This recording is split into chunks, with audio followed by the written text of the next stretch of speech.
story of Coldplay is that of a group of middle-class educated young men falling in love with their art.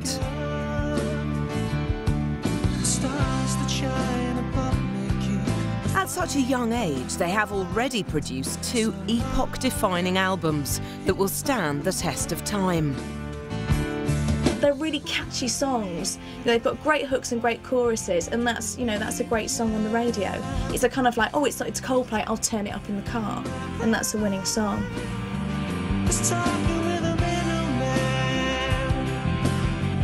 They wanted to be big. I mean, there are a lot of people that come in here that sort of like that want to be big. They seem to have that determination about them to sort of like give it their very, very best shot.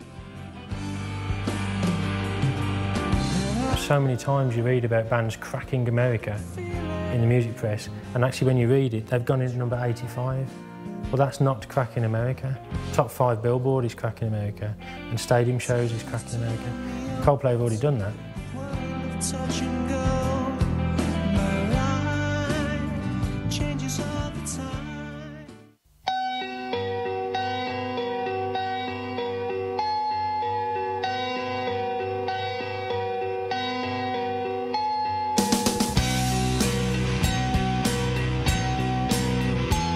Coldplay's band members all grew up in comfortable middle-class families from far-flung corners of the UK.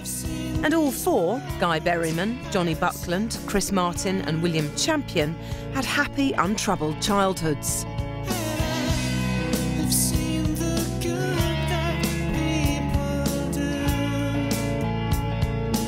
Lead singer, lyrics man, guitarist and pianist Chris Martin was raised close to Tiverton in Devon. As a product of Sherborne School, Yeovil's hotbed of public school privilege, Martin was the archetypal polite, artsy, middle-class student. Thomas Piszczyd-Szymerski was a close school friend of Chris, and together they formed a variety of school bands. I first met Chris when I was 13 years old at my first day at Sherborne. We were in the same house, same year together, and basically got to know him pretty quickly, as you do when you're living together. We had a house concert, and everyone that could play, pretty much everyone who could play an instrument in our year got together. And Chris had written a tune on the piano, and me and a friend, Simon Clark, we kind of liked the sound of it, and we thought we could play that as a band. So we did, and we played it in the house concert. It was a tune that he wrote.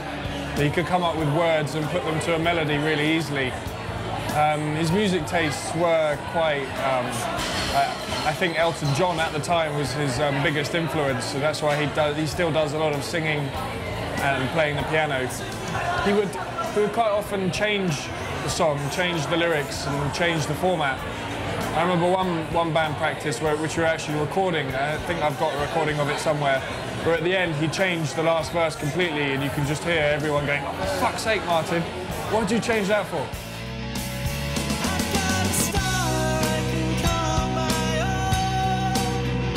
Also, during Chris's time at Sherborne, he had befriended schoolmate Rupert Bonham.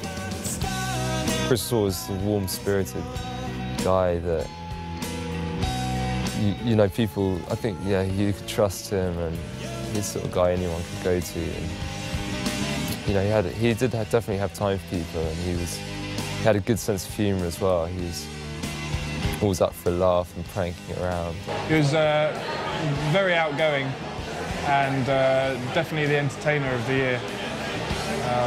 I remember when he first arrived, he was quite proud of his Frank Spencer impression, and would do that quite a lot. Did a lot with the chapel, and was quite religious, so I think he was an interesting character, really quite different from the average sort of school guy. And he was, I mean, I just seem to, the thing that stands out was his popularity, I think, with both girls and guys.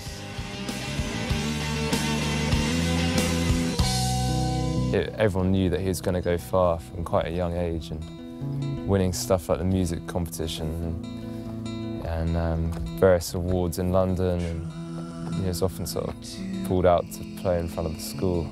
I remember everyone, just all my mates, I mean, obviously we were quite young and impressionable, and everyone was awe-struck by this amazing, you know, I don't think people had heard anything like it. It was just unique, and its sound. It was quite emotional as well. So, you know, you definitely got, you know, it's a really moving song, and I suppose that inspired a lot of what was to come. At the time, I suppose I was grateful that someone was writing something of relative quality.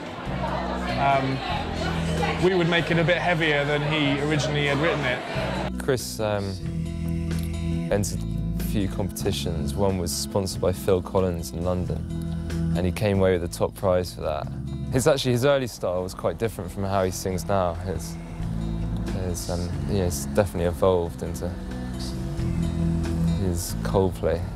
His understanding of music, I don't know if he had much tuition, but he seemed to pick up things very quickly and naturally. When we started at Sherborne, he didn't play the guitar at all, and now I see with the Coldplay that he does play the guitar sometimes, and he looks like he'd been playing it for a long time. Johnny Buckland, the group's lead guitarist, was brought up in the small North Wales town of Mold. He was raised by a science teacher and a music teacher mum, who instilled in her son a musical sensibility from an early age. Johnny attended Allen School in Mold, where he was close friends with Ken Skates.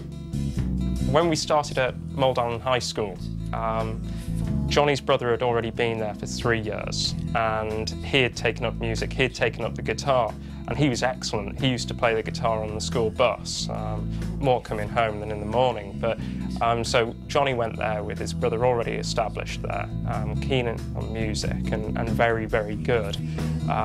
He, as a character, he was quite quiet, very laid back, dry wit. But again, he couldn't offend anyone, and so he was pretty popular right through high school. Johnny, like many other people, followed basically what his brother and what the older lads on the estates were doing, and he took up music.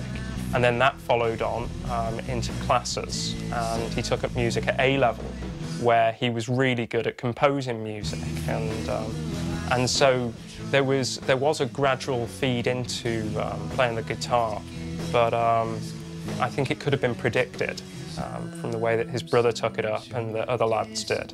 There is also within his family quite a rich and talented creative vein in entertainment and music, so it was just waiting there to be tapped into, I think. I feel like a disappointment. Bassist Guy Berryman was born in Fife, Scotland, but moved to Kent at the age of 12. Whilst at college, Guy spent a large part of his time working at Canterbury's Simple Simon pub, where punters there remember him fondly. Guy was working here in 1997. That's in this lovely pub in Canterbury, Simple Simon's. Lovely chap. He was working behind the bar. What I do remember about Guy is whenever he was working, there was a great profusion of young ladies here. And, he had an artistic bent and really interested in the prettier ones. In fact, I can remember a couple of lasses that were quite happy to throw themselves at him, but he was very laid back about the whole thing, and would be very, very quiet and reticent, and made him even more interesting. But the other things about Guy were he was always showing an interest in the music we had here. He used to play jazz, blues, folk, which we still do, and he was always here on the jazz and blues nights, talking to local musicians that worked here, picking